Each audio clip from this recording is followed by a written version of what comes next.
राज्य सरकार ने दानवीर भामाशाह की जयंती जो 29 अप्रैल को होगी, 29 अप्रैल को पुनाईचक पार्क में उनके प्रतिमा स्थल पर राजकीय समारोह में के रूप में मनाए जाने का निर्णय लिया है। तो राजकीय समारोह के रूप में मनाया जाएगा 29 अप्रैल को भामाशाह की जयंती। बिहार में एक नया संवर्ग प्रोटोकॉल ऑफिसर्स का संवर्ग क्रिएट किया गया है। ये प्रोटोकॉल ड्यूटी में पटना एयरपोर्ट, दिल्ली एयरपोर्ट और गया एयरपोर्ट में रहेंगे। कुल 15 पदाधिकारी होंगे, जिसमें प्रोटोकॉल मैनेजर के रूप में 1 रहेंगे, सीनियर प्रोटोकॉल ऑफिसर के रूप में 4 रहेंगे और प्रोटोकॉल ऑफिसर के रूप में 10 रहेंगे। तो ये सभी डेपुटेशन के आधार पर हैं। तो 15 लोगों का यह निर्णय लिया गया कि एक नया काडर बनेगा और ये प्रोटोकॉल ड्यूटी में रहेंगे। जो भी हमारे अतिथि हैं जो एयरपोर्ट में आते हैं जाते हैं और कोऑर्डिनेशन के लिए ये तीनों एयरपोर्ट में अवस्थित रहेंगे। एक प्रोटोकॉल मैनेजर होगा, 15 पद होंगे। तो 15 छोटा सा ही काडर है और 3 ही एयरपोर्ट इनको संभालना है। पटना एयरपोर्ट है, दिल्ली एयरपोर्ट है और गया एयरपोर्ट है। तो बहुत सारे हमारे गेस्ट आते हैं जिनको समस्या रहती है। ये परमानेंट काडर रहेगा। इनका ट्रेनिंग प्रशिक्षण प्रोटोकॉल में होगा और ये जो हमारे अतिथि हैं उनको रिसीव करेंगे और उनको डिपार्चर के लिए सहयोग करेंगे। काडर का नाम क्या होगा सर? प्रोटोकॉल काडर का नाम क्या होगा? इसका काडर का नाम मैं बता, बिहार प्रोटोकॉल संवर्ग भर्ती एवं सेवा शर्त नियमावली 2023 ये है। और protocol manager, senior protocol officer और प्रोटोकॉल ऑफिसर। जमींदारी बॉन्ड्स को जो इशू हुए थे, जो निर्गत हुए थे 1972 और 1974 के बीच में जमींदारी बॉन्ड 40 वर्षों के लिए निर्गत किए गए थे। इसमें बंद पत्र के बॉन्ड के रूप में 50 रुपये का बॉन्ड थे, 100 रुपये के बॉन्ड थे, 200 रुपये के बॉन्ड थे, 500 रुपये के बॉन्ड थे, 1000 रुपये के बॉन्ड थे, 5000 और 10,000 रुपये के बॉन्ड थे। तो ये विभिन्न बॉन्ड जो जमींदारी उन्मूलन हुआ तो सभी जो भूधारी थे उनको बॉन्ड निर्गत किए थे राज्य सरकार ने। और ये RBI, reserve bank of India, ये बॉन्ड रखती थी और मेंटेन करती थी और पेमेंट भी वहीं से होता था। हाल के दिनों में, वर्षों में ये देखा गया कि कोई बॉन्ड का क्लेमेंट नहीं आया जो बचे हुए बॉन्ड है। और इस बॉन्ड को मेंटेन करने के लिए सरकार को 46 लाख रुपए सालाना RBI को देना भी पड़ता है। अब यह निर्णय लिया गया कि सरकार इस बॉन्ड सभी को RBI से लेकर अपने स्ट्रॉन्ग रूम में रखेगी और अपने स्ट्रॉन्ग रूम में जब जब किसी को बॉन्ड अपना प्रस्तुत करके भुगतान चाहेगी तो सरकार उसको भुगतान कर देगी। तो RBI के स्थान पर राज्य सरकार, इसमें 4,63,152 4,63,152 कुल बंद पत्र है। नमस्कार। आज मंत्रिपरिषद में 11 विषयों पर स्वीकृति दी गई है। 2 योजनाओं पर स्वीकृति दी है, मैंने उसकी जानकारी देना चाहूँगा। सर्वप्रथम बख्तियारपुर इंजीनियरिंग कॉलेज में जो 5 एकड़ निःशुल्क भूमि उनको मिली थी एक्सपेंशन के लिए, उसमें प्रशासनिक सह अकादमिक ब्लॉक, बालिका छात्रावास, ऑडिटोरियम का निर्माण, परिसर का विकास, फुटबॉल मैदान, 4 दीवारी, कुल 49,72,78,000 रुपये प्रशासनिक स्वीकृति दी गई है। तो ये 7 निश्चय की योजना है और जो वर्तमान में आपको पता होगा कि संचालित है अभी भी बख्तियारपुर में इंजीनियरिंग कॉलेज। उसमें अतिरिक्त जो स्टूडेंट्स हैं उनके लिए अकादमिक ब्लॉक, बालिका छात्रावास, ऑडिटोरियम निर्माण, परिसर विकास, फुटबॉल मैदान और 4 दीवारी की स्वीकृति दी है। तो ये एक योजना जिसकी स्वीकृति दी गई है। दूसरी योजना जो स्वीकृति दी गई है वह, आपको जानकारी होगा कि दरभंगा में राज्य सरकार ने एम्स के लिए, all Indian institute of medical sciences के लिए भूमि बहादुरपुर अंचल में एकमी शोभन बाईपास सड़क में विभिन्न खेसरा में 189.17 एकड़ में भूखंड में आवश्यकता अनुसार मिट्टी भराई का सैंक्शन किया। मिट्टी भराई और उसका बाउंड्री और उसका आधारभूत संरचना, इसके लिए 3,09,29,59,60,000 रुपये की प्रशासनिक स्वीकृति दी है। यह जो ज़मीन है वो सड़क से थोड़ी नीची है, जिस कारण से इसको मिट्टी भराई और बाउंड्री वॉल इसको करेंगे तत्पश्चात यहाँ पर all India institute of medical sciences Darbhanga जो प्रस्तावित है उसका निर्माण किया जाएगा।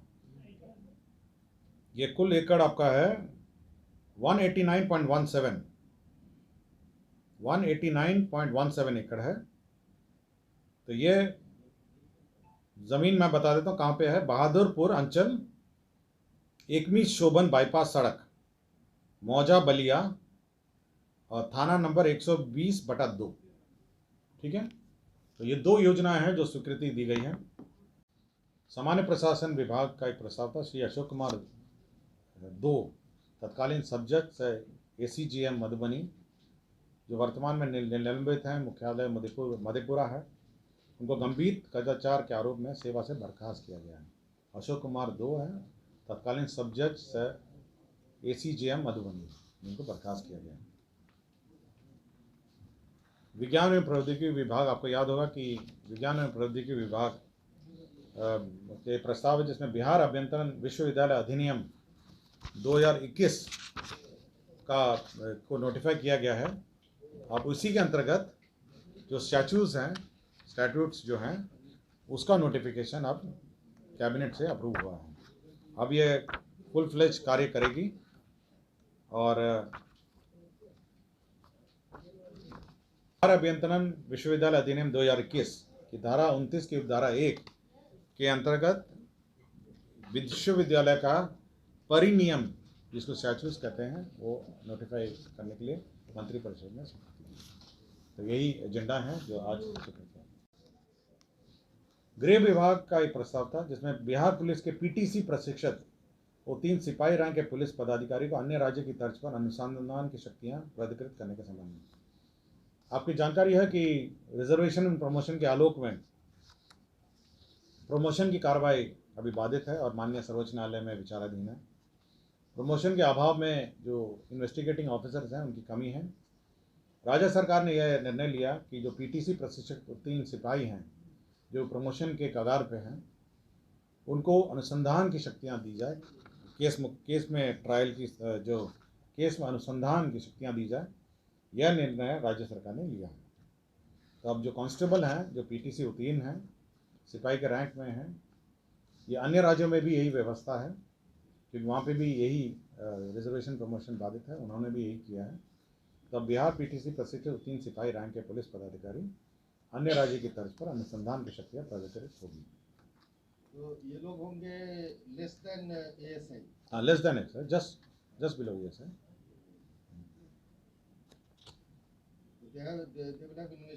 हाँ, इन्वेस्टिगेटिंग पावर। विज्ञान एवं प्रौद्योगिकी विभाग का एक प्रस्ताव था जिसमें तकनीकी शिक्षा गुणवत्ता उन्नयन कार्यक्रम 3य चरण के अंतर्गत। सर 1 सेकंड सर, इसमें कितने होंगे, कुछ आइडिया है सर अभी तक PTC वाले ऑल ओवर मतलब बिहार में जिनको कि they will get investigative right मतलब पावर? इसमें वर्तमान में राज्य पुलिस में 2832 सिपाही हैं जो PTC प्रशिक्षित हैं, 2832।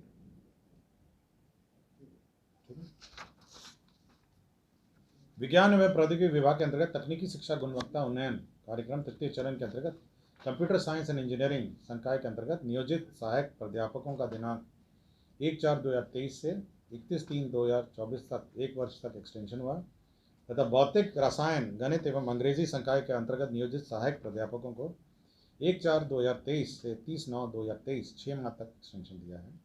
अभी वर्तमान में पद रिक्त हैं और बहाली की प्रक्रिया चल रही है, तो बहाली की प्रक्रिया तक ये एक्सटेंशन का प्रस्ताव है।